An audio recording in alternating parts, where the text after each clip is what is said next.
Welcome to the Movu Digital Marketing Podcast. What is going on, world? It's Chris Leo with Movu here, bringing you episode 4 of the Digital Marketing Podcast. Today, actually, I wanted to talk with you guys a little bit about some conversations I've been having with many of you online and off.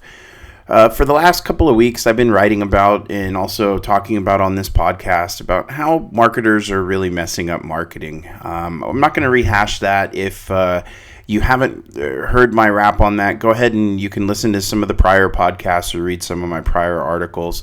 But in these conversations, the reason I wanted to talk about something today is that I've been having some really great talks with you guys. I'm seeing people look at their brands in a different way, and they're coming up actually with some really creative ideas and also looking at ways to steer away from some of these falling into the trap strategies of, not doing nothing more than sales. They're really putting on their marketers' hats. So I commend everybody for that.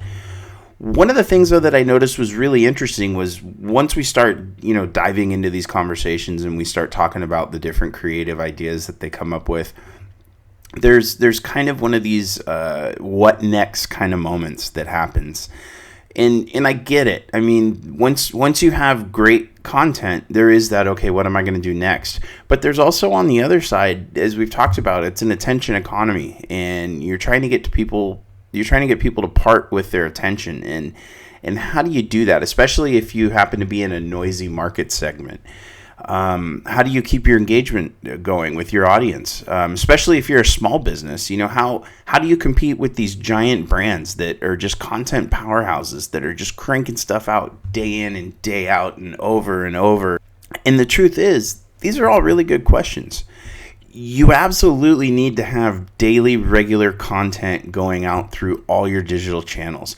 Consistency really is everything when it comes to, effectively building your brand awareness. And there's really no alternative to that if you want to rise above all this noise and really get your brand on the map. I've been working with brands for 15, 20 years, helping them build their brand awareness and grow their companies. And what I've found is that it's really easy for small brands to simply give up before they even start. What happens is they sell themselves that they're just too small to compete against their larger rivals, and they just resign themselves to this idea that once they get bigger, they'll go after doing regular marketing content, and that they'll roll out a killer marketing strategy then. The problem is that doesn't work. This idea that in the meantime they'll just fake it till they make it, that's a terrible excuse. There's no reason why any brand, no matter how small you are, can't start rolling out an aggressive marketing campaign and really having an effective content strategy today. There really isn't. Creating tons of valuable content that you can consistently roll out across all your social channels is actually much easier than you think. The key here is you have to have one main piece of content to build off of. You promote that content, and then you carve out pieces of micro content, all derived from that original piece of content that will serve as additional content on all your digital channels. So eventually what that does is that drives people back to the main piece of content, and you're winning. So I know that's just a lot of words, and in theory, the words probably make sense to you, but you might not really, in all likelihood, be able to envision exactly what I'm talking about and how to use that advice in the real world. So today in this podcast, rather than simply giving you a list of step-by-step instructions and best practices, I thought I'd run you through how this actually works. I am going to give you examples of a piece of content that we actually developed and go through the steps of how we repurposed it to turn one piece of content actually into 10. Now, if you're on the treadmill or in your car and you're listening to the audio version of this podcast, it's going to be a little tough to get exactly what I'm getting at because this is a little bit more of a visual podcast. What you can do, though, is when you have a second, go to movu.com/blog. And what you want to do is you want to look for an article we wrote called Winning the Content War. If you look at that, that's our original piece of content. And then on the blog also, we always post our video podcasts. So you'll see this newest video podcast, and you can actually, look at some of the graphics that we're going to be putting up on the screen here that explain the things that I'm talking about. And for reference, this is podcast number 4 of the Movu Digital Marketing Podcast, so you can find that. So anyways, let's get started. So the first thing you need to do is you need to define your main piece of content. A really popular approach and a way that a lot of companies do this is they actually start with video and then they work backwards from there. I don't know what it is about me. Maybe it's the way my brain's wired. Maybe it's the fact that shooting video and doing podcasts is I'd put it, on the side of kind of the newer set of tools I've been using these days for content marketing. I've always been a blogger. For 15, 20 years, I've been writing blog articles for companies that I've owned and for clients' companies to help, build out their content and their digital footprint. So the way it works best for me is I always start out by writing an article, and I use that as the main piece of content. It's the best way for me to succinctly flesh out what it is I'd like to say or how I'd like to teach people a new content or strategy. And from there, I can create all kinds of micro content and related content and also much more easily jump into the video content, getting it done more effectively than if I begin my content journey there instead. So for purposes of this illustration, let's take that article that I mentioned. It's Winning the Content War. And I'll show you how it drives everything to this effective marketing strategy. This is going to be our main piece, and then we'll execute a full-scale campaign with multiple pieces of original content connected to it. Not surprisingly, the first step is obviously you have to distribute your main content. So what's super important here is that you need to remember that just because this is your main piece of content and just because you want to get it out to as many people as possible, you can't take a shotgun approach and fire a link out everywhere on your social media properties and expect that to work. Every platform's different. They all have a different contextual framework, and in order for you to have your posts be absorbed and engaged with by people on these platforms, you need to keep that in mind. You need to work within the confines of their framework. Think of it as if you were on a golf course. Obviously, you wouldn't play the entire round of golf on the course only using your driver. You've got a whole bag of clubs. Every club does something slightly different. It hits a ball at a different loft, a different distance, and they're all used for different purposes. Each club helps you maneuver around that golf course in the most efficient way possible. It isn't until you master the use of all these clubs that you're going to be shooting down in the 70s and beating all your buddies out on the course. And the same thing holds true for all your different social media channels. You need to really work to focus on exactly the best practices in using them and how to work within that contextual framework to get across the message that you want to get to everyone. So when I start posting my articles, I generally work in a couple of ways. The first thing I'm going to do is I'm actually going to go out to LinkedIn. As I've mentioned before in other podcasts and articles, we do a ton of marketing on LinkedIn, paid marketing and also just organic content marketing. So the key idea behind this post is I'm going to link to the article that's on our blog, of course, but I'm also going to write some copy. And the copy is going to be a little longer than most other places that I'd put a post about an article or a piece of content that we've recently created, but it's going to give a pretty good synopsis of what's in the article, why this article is valuable, and any background information that somebody scrolling down their LinkedIn timeline would need. The next place that I'm going to post this article would be on our Facebook business page. Now, when I do that, I utilize a lot of the same copy that I used on the LinkedIn post because Facebook business pages allow me to have that amount of content and description in there as well. And then finally, the last place that I'm going to post for our original content piece is going to be on Twitter. Now, obviously, Twitter is a micro platform, so the description that I put on Twitter is much shorter and much more direct. But I'm going to specifically craft something that works for that platform and is going to have a call to action and grab eyeballs to drive engagement. So now we've got our original piece of content and we've distributed it across a bunch of channels. And so now the key element here and what we want to do is we want to take this great content and we want to repurpose it. This is perhaps the most important step of your content marketing strategy, especially if you're a small business and you don't have a marketing team or say like an agency like us that's on your side, on retainer helping you with these strategies. You really need to focus on repurposing your content. So I, of course, want to squeeze out every bit of juice that I can out of the content that we've created. Also taking into account that not everybody may like to sit down and read a blog article or even maybe be in the position where they could take a few minutes to actually absorb the content that I've written about. I want to hedge my bet and try to be in as many places as possible.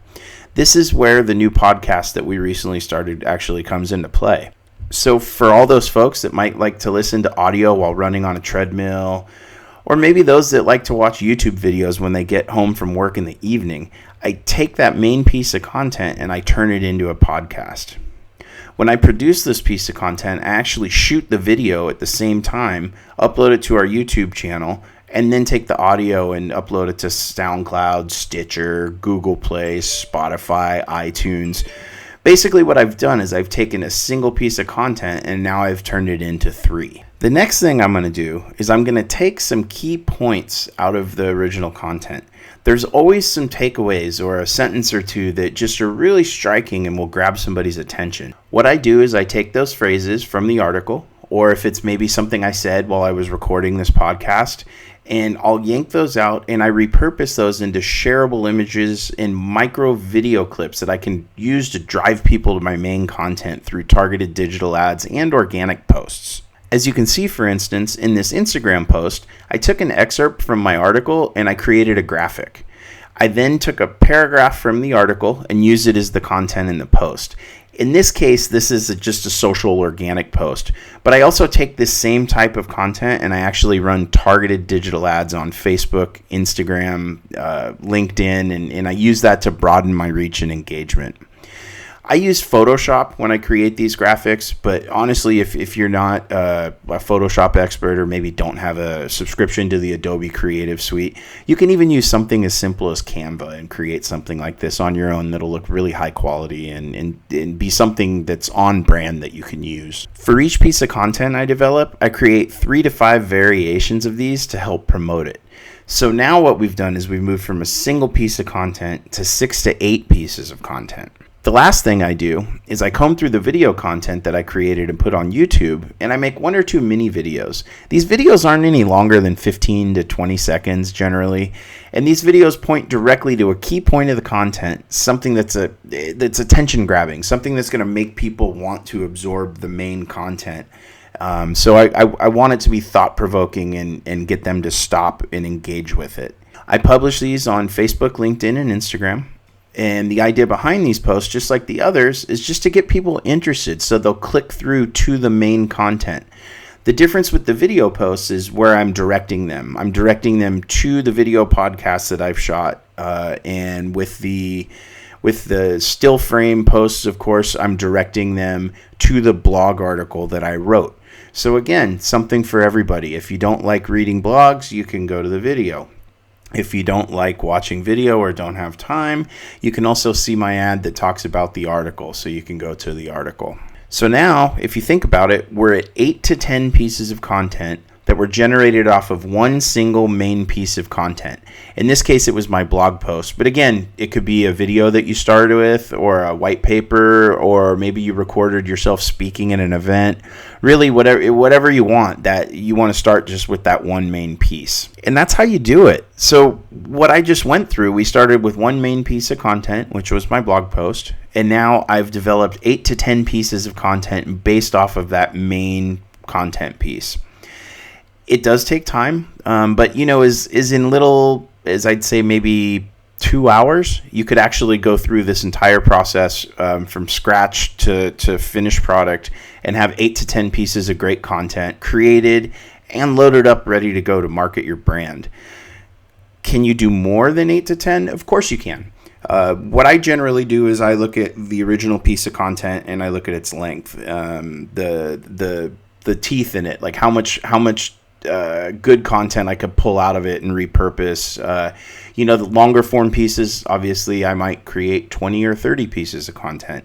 It's all up to you, but the main point I want to drive home here is that I get it. Creating good content and creating good content consistently is hard. Of course it's hard. Nobody gets a free ticket in this world, and everything that's worthwhile is actually hard. But I don't want you to lose sight that even if you're a small business, maybe you're a single operator, or maybe you're just a startup and you're strapped for cash and you don't have money to hire an agency or start your own marketing department. These are great ways that you can kind of game the system, create tons of original content, keep yourself out on all your digital channels, educating people and delighting them and growing your brand. So that's it for today, guys. Just wanted to leave you with that. I appreciate all of the comments, all of the conversations we've been having. It's awesome. I love seeing your light bulbs in your heads go off and hearing about all the great ways you're using this device, and it really means the world to me. If you like what we're doing, please smash that like button. Click the subscribe button so you get updates when we have new content. We still haven't quite worked out what the official distribution schedule is going to be on this podcast, but for now we're just going to be putting as many out as we possibly can. And I appreciate everybody and want you to make it a great week. Hey guys, please take a minute to subscribe to our podcast and our blog, smash that like button, and give us some feedback in the comments. Your input means the world to me.